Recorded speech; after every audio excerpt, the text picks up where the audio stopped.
morning students, I am Gunjan, your science teacher of DAV Police Public School. Today we are going to discuss dissolution of liquids in water. So in previous lecture we have already discussed about dissolution. हमने कुछ experiments भी करे थे about dissolution of solids and liquid, जिसमें हमने salt को पानी में dissolve करके देखा था, then sand को soluble insoluble substances. Clear? Now what is dissolution? When one substance mixes completely with another substance to give a clear solution, we say it has dissolved, and the property by which a substance dissolves in another substance is called dissolution. तो dissolution किसे कहते हैं? Remember, जब एक substance दूसरे substance में completely mixed up हो जाता है और एक क्लियर सोल्यूशन मिलता है, हम कहते हैं कि वो उसमें डिज़ोल्व हो गया, घुल गया है. And the property by which a substance dissolves in another substance, वो प्रॉपर्टी जिससे सब्सटेंस डिज़ोल्व हो रहा है दूसरे सब्सटेंस में, उस प्रॉपर्टी को क्या बोलते हैं? डिज़ोल्यूशन. हमने सोल्ट को डिज़ोल्व करके देखा था, वो क्या हुआ था? सोल्यूबल और insoluble. In this we have first discussed about dissolution of solids in water, जिसमें हमने सोल्ट्स को डिज़ोल्व करके देखा. राइट, सैंड को करा salt soluble, sand insoluble, and again sugar है soluble. And we have already discussed about solubility, saturated solution. What is solubility? The maximum amount of substance that can be dissolved in a given volume of water is called the solubility of that substance in water. वो maximum amount of substance जो dissolve हो सकता है in given volume of water में, एक given amount of water में maximum amount of substance जो dissolve हो सकता है, उसे बोलते हैं solubility of that substance. And what is saturated solution? Saturated solution is a solution which cannot dissolve more amount of given substance at a given temperature. हमने solubility भी बच्चे saturated solution भी प्रैक्टिकल करके देखा था. एक ग्लास में हमने नमक डिज़ोल्व करके देखा था, गिवन अमाउंट ऑफ वॉल्यूम में 4 to 5 टीस्पून ऐड हो रहा था, उसके बाद वो ऐड नहीं हो रहा था. That 4 to 5 teaspoon is the solubility of salt, and that solution in which no more salt is added, that is saturated solution. A solution that cannot dissolve more amount of given substance at a given temperature is called saturated solution.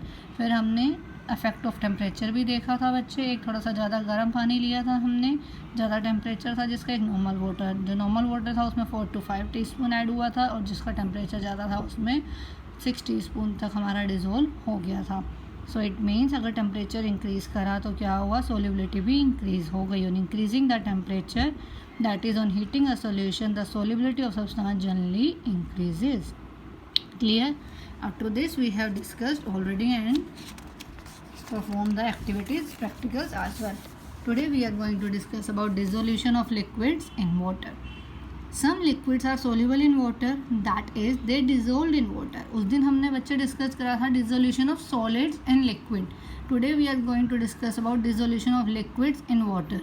So water is also a liquid. It means we are going to discuss about dissolution of liquid in liquid. Some liquids are soluble in water, that is they dissolve in water. Some other liquids are insoluble in water. Let us perform an activity to understand this. कुछ liquid क्या होते हैं? Soluble, और कुछ क्या होते हैं? Insoluble. Okay, अब आपको एक काम करना है, आपको एक एक्टिविटी घर पे करनी है. 2 ग्लास लेने हैं आपके, आपने 2 ग्लास लोगी, उस पर आप कुछ भी मार्क कर लो, या फिर मार्क करने की भी नीड नहीं है. 2 ग्लासेस लेने हैं आपने, उसमें इक्वल अमाउंट ऑफ वाटर लेना है.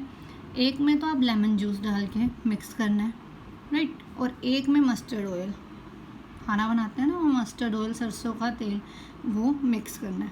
क्लियर? अब आप दोनों, जब आप ग्लासेस को ऑब्जर्व करोगे, जब आप मिक्स करोगे, तो आप ऑब्जर्व करोगे जो ऑयल था वो आपका मिक्सअप नहीं हुआ, उसने एक लेयर बना ली.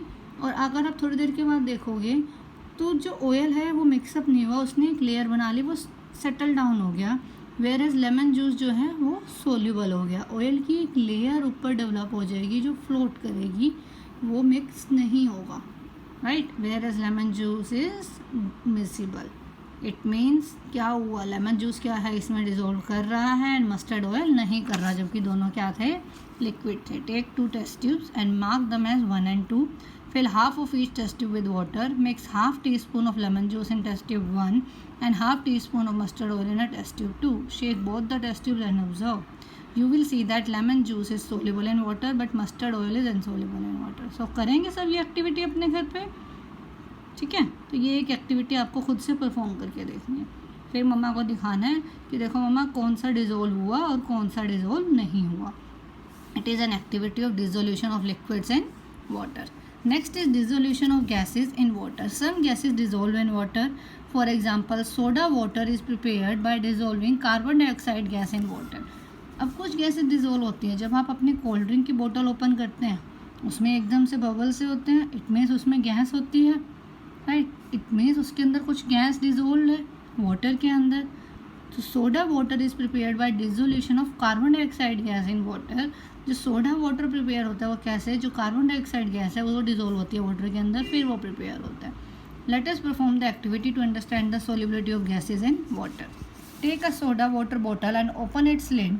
What do you observe. जब आप एक कोल्ड ड्रिंक की बोतल ओपन कर रहे हैं, सोडा बोतल ओपन कर रहे हैं, तो क्या होगा, bubbles of gas are seen coming out of the बोतल. बबल्स दिखते हैं आपको बाहर आते हुए. कीप द बोतल ओपन विदाउट इट्स लिड. अब आप थोड़ी देर के लिए बोतल को अगर ओपन छोड़ देते हैं तो you will notice that after some time the bubbles will stop coming out of बोतल. थोड़ी देर में क्या होता है, अगर हम उसे खुला छोड़ देते हैं तो बबल्स जो हैं बाहर आने बंद हो जाते हैं. It shows that all the gas dissolve in that soft drink has escaped from it. It means जो भी उसमें गैस डिजोल्व थी सॉफ्ट ड्रिंक में वो क्या हुई, उससे बाहर एस्केप आउट होगी. And it is an example of dissolution of gases in water, right. Oxygen gas also get dissolved in water in small amount. अब ऑक्सीजन गैस भी क्या करती है, वाटर में डिजोल्व करती है स्मॉल अमाउंट में. This oxygen is used by the aquatic animals to breathe. अब जो पानी के अंदर एनिमल्स रहते हैं वो भी तो ब्रीदिंग करते हैं, ऑक्सीजन लेते हैं. अब वो ऑक्सीजन कहाँ से आती है बच्चे उनके पास, वाटर से. वाटर में क्या होता है, ऑक्सीजन गैस डिजोल्व होती है, वो ऑक्सीजन एक्वाटिक एनिमल्स यूज़ करते हैं for their breathing process. Gases like helium and hydrogen do not dissolve in water. अब ऐसा नहीं है कि सब गैसेस डिज़ोल्व कर देंगी, कुछ होती हैं जो डिज़ोल्व नहीं करती, like helium and hydrogen do not dissolve in water. This shows that some gases dissolve in water whereas some do not. The solubility of gas in water decreases with increasing its temperature.